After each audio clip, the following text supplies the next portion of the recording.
Are you in a courtroom doing jury duty and the judge just won't stop yapping? Well, luckily for you, we have 3 Roblox games that you can play when you're... Wait.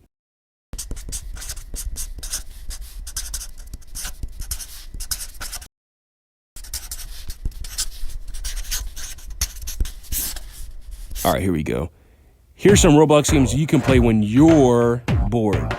Now you guys can't harass me about my 2nd grade grammar. Traversal is a stealth horror game where the player must stay in the shadows, going from room to room, quietly taking out anyone in their way, using whatever weapon they find around the map, which range from little things like knives to even bigger ones like axes and bats. This game takes heavy inspiration from Rockstar's Manhunt games, where they share the same premise of stealthily escaping areas and killing gang members throughout the way. The way that Traversal was able to capture and perfect the eerie and creepy environments in Manhunt is pretty impressive and shows the amount of detail and passion that was put into this game. However, it comes with its own differences from Manhunt, like the fact that Traversal has a multiplayer mode, so you don't have to fight alone. My only issue about this game is that it only has 5 levels, which is a shame considering how good this is. But if you're a fan of the Manhunt franchise, or you're just looking for a good scary game to play, this one is right up your alley. 21 is a neat little card game where 2 people have to compete with their lives, with the main goal of the game being to collect cards to either achieve the number 21 or whoever has the closer one to 21, with each round having a saw slowly making their way towards the loser.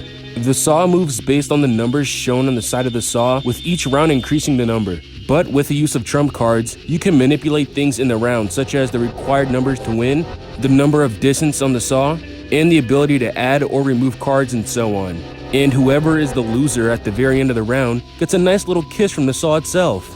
This strategic game is a fun way to pass the time with randoms or with friends, and I recommend it to anybody who's looking for a nice challenging game. Alright, since we talked about 2 pretty dark and scary games, let's transition to something more upbeat and cheery, like Blood, Sweat, and Pixels, which is a third-person round-based randomizer game, where you're given 3 random items in your loadout that you need to defeat your opponents. Each kill counts as a point, with whoever having the most points winning the round.